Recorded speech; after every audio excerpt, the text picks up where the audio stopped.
कि भाई जंग का फायदा हमेशा गवर्नमेंट्स को हुआ है, जंग को मजाक समझा जा रहा है और अपनी ही सरकार से सवाल करने लगी है। तब तक बॉर्डर पे टेंशन हुई है कि इमरान खान को जेल में नहीं होना चाहिए। इमरान खान के खिलाफ जो कुछ हो रहा है उस पर अमेरिका तक में बात हो रही। आपके पास लड़ाई जितना फ्यूल भी है, दोनों मुल्कों की भूखी नंगी आवाम को लड़ाई का शौक उभर आया है।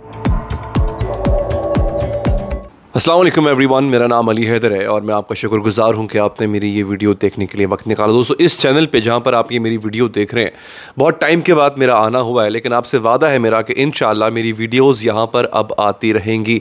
मैं मुख्तलिफ टॉपिक्स कवर करूँगा। आजकल जो मैं ज़्यादा बात करता हूँ वो बात करता हूँ मैं ज़िंदगी के हवाले से। आपको दूसरी खबरें देने के लिए बहुत से लोग मौजूद हैं। सियासत में क्या हो रहा है, बहुत से लोग, बहुत अच्छा काम करने वाले लोग मौजूद हैं। मैं इंटरनेशनल रिलेशंस पे बहुत बात करता हूँ, मैं ह्यूमन रिलेशंस पे बहुत बात करता हूँ, लेकिन आज जो मैं आपसे बात करने जा रहा हूँ वो इंडिया और पाकिस्तान की जो एक होने या ना होने वाली जंग, एक मुमकिना जंग, उस पर बात करना चाहता हूँ। दोस्तों, ये एक पागलपन है जो कि दोनों तरफ से रचाया जा रहा है। भारत की तरफ से, जो भारत के वहाँ के जो एक्सट्रीमिस्ट माइंडसेट रखने वाले लोग हैं, स्पेशली वहाँ की जो गवर्नमेंट है वो, और फिर पाकिस्तान की तरफ से भी, जिसमें गवर्नमेंट के भी बहुत से लोग शामिल हैं, वो ये एक्सट्रीमिस्ट माइंडसेट रखते हैं। वो ये चाहते हैं किसी तरह से सिचुएशन को एस्केलेट किया जाए। यानी आप देखें कि भारत ने भी धमकियां दी जो कि अनरीजनेबल धमकियां थी, नहीं देनी चाहिए थी, ये जानते हुए भी कि वो भी एक न्यूक्लियर पावर है और सामने से पाकिस्तान भी एक न्यूक्लियर पावर है। लेकिन पाकिस्तान की तरफ से भी उन धमकियों का जवाब उससे भी बड़ी धमकी से दिया गया। बल्कि यहाँ तक हमारे डिफेंस मिनिस्टर, पाकिस्तान के डिफेंस मिनिस्टर तक ने कह दिया कि मुझे जंग अभी चंद दिनों में आती हुई नज़र आ रही है। और फिर कल जो है वो, आपको याद होगा, इन्फॉर्मेशन मिनिस्टर ने बोला कि अगले 24 घंटों में इंडिया की तरफ से हमला हो सकता है। मुझे बहुत से लोगों ने कहा इस पर वीडियो करूं। मैंने कहा ये खबर पहुंच चुकी है लोगों तक, मुझे बिला वजह की सनसनी फैलाने की ज़रूरत नहीं है।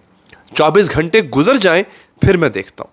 इस वक्त जब मैं वीडियो बना रहा हूँ, मुझे नहीं पता आगे क्या होता है, लेकिन जब मैं वीडियो बना रहा हूँ, रात के कोई 2 बजने वाले हैं। अगर आपको पीछे मेरी घड़ी नज़र आ रही हो, 24 घंटे गुजरे भी कई घंटे हो चुके हुए हैं। और शुक्र है, ऊपर वाले का बहुत बहुत शुक्र है कि ऐसा कुछ नहीं हुआ है। लेकिन आपने कभी सोचा है नाजरीन, मेरे सुनने वाले जितने भी लोग हैं, कि जंग का फ़ायदा किसको होता है? आप याद रखिएगा दोस्तों, और ये मैं एड्रेस कर रहा हूँ, मैं मुखातिब हूँ इंडिया, पाकिस्तान, जहाँ जहाँ लोग मुझे सुन रहे हैं, देख रहे हैं, उन सब से, कि भाई जंग का फ़ायदा हमेशा गवर्नमेंट्स को हुआ है, हुकूमतों ने जंग का फ़ायदा उठाया है।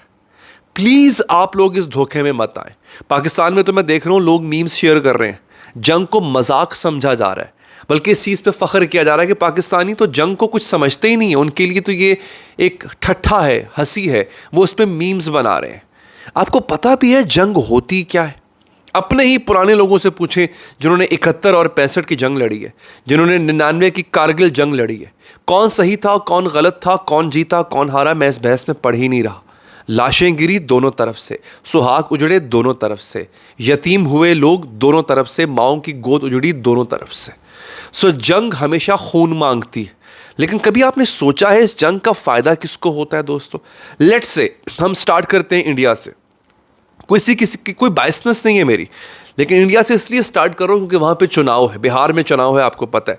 मोदी सरकार ने हमेशा एंटी पाकिस्तान जज्बात को उभार के वोट लिया है। उनके पास और भी, वो बताते हैं उन्होंने तरक्की कैसे की, उन्होंने भारत को किस तरह से, भारत के विकास के लिए कितना कुछ किया, उसकी तरक्की के लिए कितना कुछ किया। बट ये एक बहुत अहम पहलू रहता है कि पाकिस्तान को किस तरह से इंडिया ने बीजेपी की गवर्नमेंट के होते हुए पिछाड़ा, लताड़ा या जो कुछ भी किया।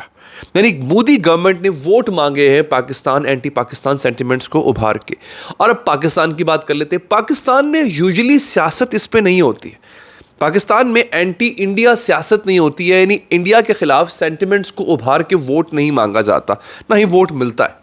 लेकिन जब जब आप नोट करें कि पाकिस्तान में हुकूमत की, सरकार की जो कारकर्दगी है, जो एफिशिएंसी है, उनकी जो डिलीवरी है, जब जब उस पर सवाल उठा है, जब जब आवाम परेशानी का शिकार होके बिलबिलाने लगी है और अपनी ही सरकार से सवाल करने लगी है, तब तक बॉर्डर पे टेंशन हुई है। मैं ये नहीं कह रहा हुकूमतें खुद ऐसा करती हैं, बट मुझे ये कोइंसिडेंस, ये इत्तफाक मेरी समझ से बाहर है कि हर दफ़ा ऐसा क्यों होता है। और अब आप देखें कि इस वक्त ही मुल्क में क्या, पाकिस्तान में क्या महंगाई ख़त्म हो गई? नहीं। आज भी वो लोग जिनको ये लगता है कि इमरान खान को जेल में नहीं होना चाहिए, पीटीआई के साथ ज़्यादती हो रही है, पीटीआई अपना एहतजाज करने जा रही थी इमरान खान के ख़िलाफ़, इमरान खान के ख़िलाफ़ जो कुछ हो रहा है उस पर अमरीका तक में बात हो रही थी, लेकिन अब क्या बात हो रही है? अब बात हो रही है जंग की। तो किसको फ़ायदा हुआ इसका? कौन बेनिफिशरी ठहरा?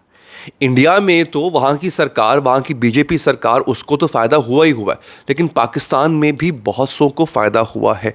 सो वो लोग, एक फ़ायदा जो सबसे बड़ा जंग का होता है, अवाम का नहीं, मैं हुकूमतों की बात कर रहा हूँ, मैं सरकार की बात कर रहा हूँ, मैं उन लोगों की बात कर रहा हूँ जो पावर में होते, जो साहिब इक़्तिदार होते।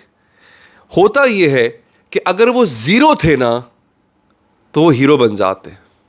अगर उनके क़यादत में, उनकी हुकूमत में, उनकी छत्र छाया के अंदर अवाम बटी हुई थी ना, तो उनको एक रीज़न, एक वजह मिल जाती है अवाम को यूनाइट करने की।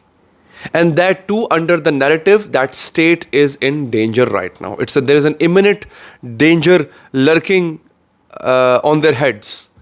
सो होता क्या है, अवाम जो है वो फिर एक हो जाती है, एकजुट हो जाती है, क्योंकि आप कोई दुश्मन जो है वो कोई और बाहर का दुश्मन आप जब दिखाते हो। सो ये दुश्मनी आपने कब तक खेलनी है मुझे नहीं पता। मैंने अभी आज एक आदमी को सुना, वैसे तो बात वो उन्होंने चिढ़ के की, लेकिन बात कुछ इस अंदाज में की थी कि हंसी भी आ रही थी और ये सोच भी आ रही थी कि क्या कमाल पर के बात कर दी उस आदमी ने। मुझे नहीं पता वो कोई टिकटॉकर है या क्या है, लेकिन कमाल की बात कर दी। कहते हैं दोनों मुल्कों की आवाम भूखी नंगी आवाम, दोनों मुल्कों की भूखी नंगी आवाम को लड़ाई का शौक उभर आया है। 70-75 सालों में इन दो कंट्रीज़ ने सिवाय लड़ाई के और कुछ नहीं किया। हालांकि अगर देखा जाए तो लड़ किस बात पे रहे हो यार? तुमसे ज़्यादा बड़े डिस्प्यूट्स थे यूरोपियन कंट्रीज़ के, जो उन्होंने सुलझा दिए। आज एक लकीर जैसा बॉर्डर है, वैसे बॉर्डर नहीं है उन कंट्रीज़ में। लोग फ्रीली एक दूसरे के कंट्री में, यूरोपियन यूनियन, पूरी यूरोपियन यूनियन में आ जा सकते हैं। एक सिक्का चलता है उनका। अपने अरब कंट्रीज़ को देख लो, सारी ज़िंदगी जब से हम अरब हिस्ट्री को जानते हैं, I am not talking about 100 और 200 years, I am talking about centuries, they fought, ये एक दूसरे से लड़े हैं।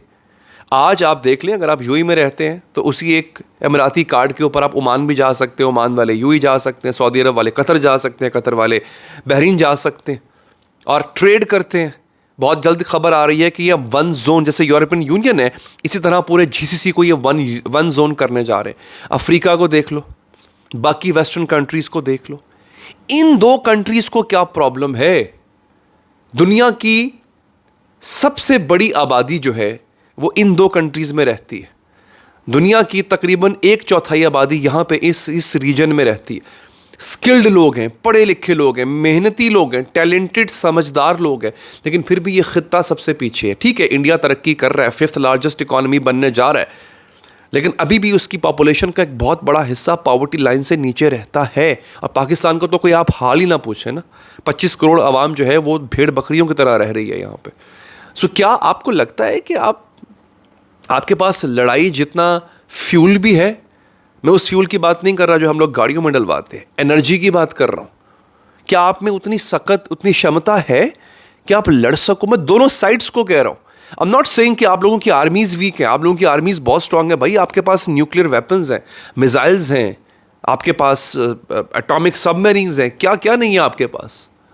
But do you have the and what energy will be left in you after you are done with war? पहली बात तो ये कोई जीतेगा नहीं, दोनों का सफाया होगा। और जो बच जाएगा जंग के बाद, क्या करोगे उसको अपने पास रख के? करोगे क्या उससे? इस पे सोचिएगा ज़रूर। अपना ख्याल रखिए। अल्लाह ने के बाद।